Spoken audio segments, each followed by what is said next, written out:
जय श्री राम मित्रों। एक चिड़िया की 6 बातें याद कर लिया तो जीवन में कभी भी धोखा नहीं खाओगे। एक चिड़िया की अद्भुत शिक्षा है ये, जो काम्पिल्य देश के राजा से उसने ये 6 बातें कही थी जो जीवन में परिवर्तन लाने वाली हैं। काम्पिल्य देश के राजा का नाम था ब्रह्मदत्त। ये बड़े धार्मिक राजा थे और सभी जीवों पर उनकी बराबर दया रहती थी। उनकी रानी भी एक सुलक्षणा गृहिणी थी और राजा के जीव प्रेम में बराबर सहयोग करती थी। एक बार उनके राज्य में एक साधु ऋषि आए जो किसी भी पक्षी से बातचीत कर लेते थे, अर्थात उनको पशु पक्षी की भाषा आती थी। उन्होंने राजा के दरबार में बैठे बैठे कई प्रकार के पक्षियों को बुलाया, बातचीत करके सबको बताते थे कि यह पक्षी ने यह बताया है। अब राजा को यह विद्या सीखने की लालसा हो गई, अतः वो ऋषि के चरणों में लेट गए और बोले कि यह भाषा मुझे सिखा दो प्रभु। ऋषि बोले कि मैं सिर्फ 4 मास से भर आपके राज्य में हूँ, जितना सीख जाओगे सिखा देंगे। वैसे अगर आप मेहनत करोगे तो सीखने में 1 महीने से ज़्यादा नहीं लगेगा। राजा राजकाज से समय निकालकर गुरु जी के पास रोज चिड़िया की भाषा सीखने लगे। जल्दी ही वो अपनी कुशाग्र बुद्धि से कुछ चिड़ियों की भाषा सीख गए, जिसमें कबूतर, गौरैया, तोता, कौआ आदि प्रमुख थे। जिसमें से गौरैया और तोता की भाषा में राजा पारंगत हो गए थे। उनके महल के एक छज्जे में एक गौरैया ने घोंसला बना रखा था। रानी उसको दाने देती थी। चिड़िया बड़ी खुश थीं, क्योंकि उनको घर से बाहर भोजन की तलाश में जाना नहीं पड़ता था। राजा उन दोनों नर और मादा चिड़िया से बात करते रहते थे। क्या कह रही हैं चिड़िया, वो रानी को बताते थे। एक बार क्या हुआ कि वो नर चिड़िया बाहर घूमने गया, जिससे वहां बाज का शिकार बन गया। इस तरह मादा चिड़िया अकेली रह गई, किंतु वह गर्भवती थी, अतः उसने अंडा दिया और अंडे से बच्चा निकला। राजा के घर में भी एक सुंदर राजकुमार था, जो 5-6 साल का बड़ा चंचल बालक था। राजा और चिड़िया परस्पर बातें करते थे। बड़ी अच्छी दोस्ती हो गई थी। चिड़िया के बच्चे को राजा और राजा के बच्चे को चिड़िया बहुत प्यार करते थे। एक दिन राजा चिड़िया के बच्चे के साथ खेल रहे थे कि इतने में राजकुमार ने चिड़िया के बच्चे को पकड़ लिया। राजा ने भी कोई ध्यान नहीं दिया। परिणाम ये हुआ कि हाथ में ज्यादा दबाव पड़ने से चिड़िया का नन्हा बच्चा मर गया। राजा ने देखा, किसी तरह बालक के हाथ से बच्चा निकाला, किंतु वह मर चुका था।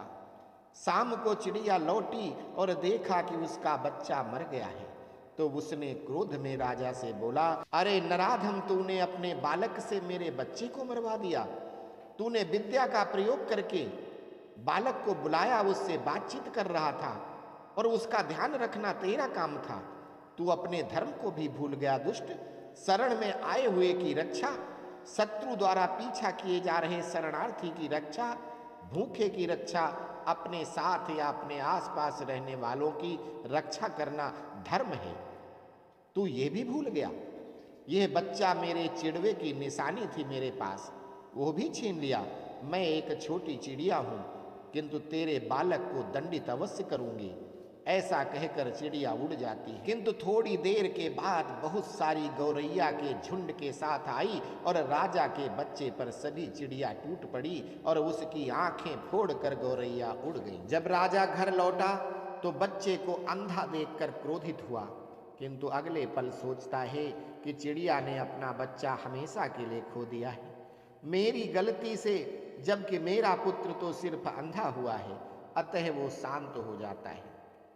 अगले दिन पुनः उसने गौरैया के झुंड में उस अपनी चिड़िया को देखा, तो उससे राजा बोला कि हम तो दोस्त थे और हैं, आगे भी पूर्ववत रह सकते हैं। भूल जाओ पुराने गिले शिकवे और फिर से अपने घर वापस आ जाओ।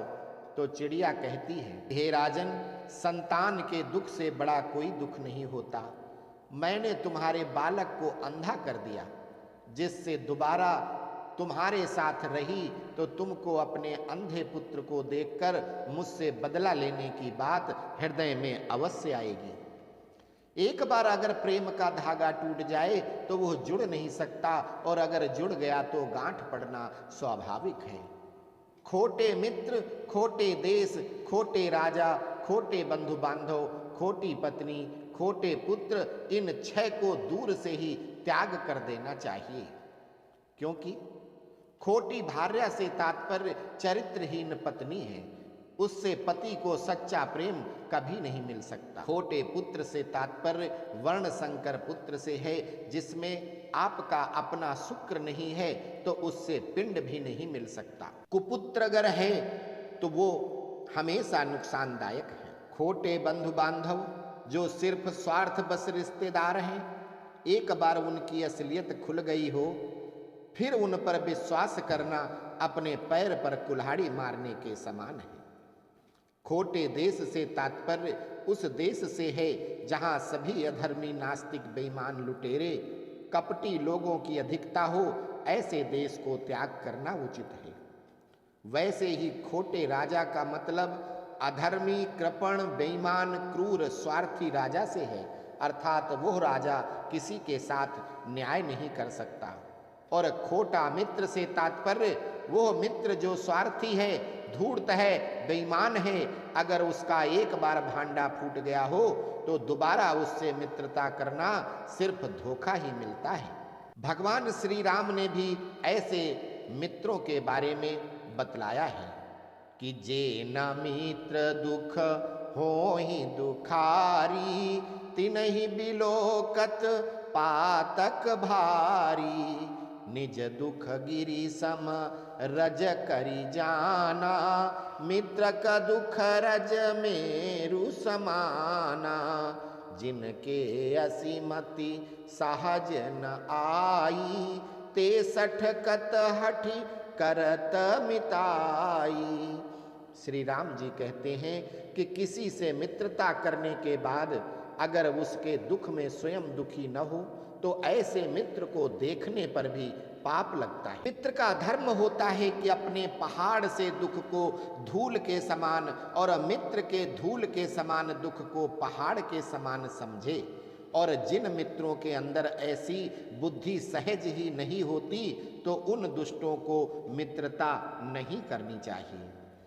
कुपथ निवारी सुपंथ चलावा, गुण प्रकटे अवगुण ही दुरावा। देत लेत मन संकन धरई, बलय अनुमान सदा हित करई। मित्र का कर्तव्य है कि वह मित्र अवगुणों को दूर करके सद्गुणों के रास्ते पर मित्र को ले जाने की पूरी कोशिश करे। मित्र को कुछ लेते या देते समय उसके ऊपर शंका नहीं करनी चाहिए और अपनी शक्ति के अनुसार हर संभव मित्र की सहायता करनी चाहिए। विपत्ति काल कर सद्गुण नेहा, श्रुति कहा संत मित्र गुण एहा।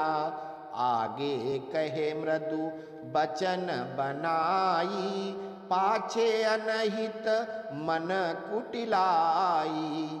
विपत्ति काल में मित्र और संत सतगुण के साथ नेह करते हैं, प्यार करते हैं, ऐसा वेदों में बताया गया है। किंतु वहीं कपटी मित्र जो सामने तो मीठी मीठी बातें करते हैं और पीठ पीछे मित्र का अनहित हो जाए या अनहित करने की चेष्टा करते हैं और मन में कुटिलता रखते हैं।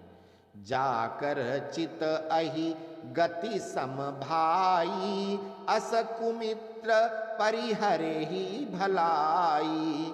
सेवक सठ नृप कृपण कुनारी, कपटी मित्र सूल समचारी।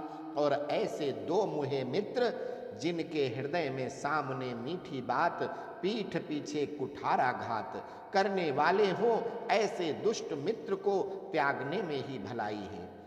दुष्ट नौकर, कंजूस राजा और कुलटा नारी और कपटी मित्र हृदय में सूल के समान चुभते हैं, अतः इनका परित्याग करना ही श्रेष्ठ है। निष्कर्ष मित्रों, मैंने अपने पहले भी कई वीडियो में बताया है कि ऐसा कोई ग्रंथ नहीं है जिसका सार श्री रामचरितमानस में न हो। भले ही वो कोई वेद हो, मिलावट रहित पुराण के सार तत्व हो, या गीता में भगवान द्वारा बताए गए ज्ञान का सार तत्व हो। अगर आप श्री रामचरितमानस को सिर्फ एक स्टोरी की तरह पढ़ोगे तो स्टोरी है, ज्ञान के लिए ज्ञान का भंडार है। मानव जीवन के लिए उपयोगी समस्त सद्गुण सिर्फ रामचरितमानस में मिलते हैं। अतः हम आप सभी मित्रों से आग्रह करते हैं कि मिलावट से भरपूर पुराण कथाएं, जिनमें क्या सच है क्या झूठ कहना दुष्कर है, की जगह हम परम पिता परम ब्रह्म भगवान श्री राम के चरित्र का पठन पाठन, और वह भी हमारी अपनी बोलचाल की भाषा में, जो श्री रामचरितमानस है वो सर्वोत्तम है। आशा करते हैं कि चिड़िया की शिक्षा वीडियो आपको पसंद आएगा और आप सभी अपना आशीर्वाद देते हुए हमारे चैनल को सब्सक्राइब करेंगे, वीडियो को शेयर करेंगे। अस्तु। जय श्री राम।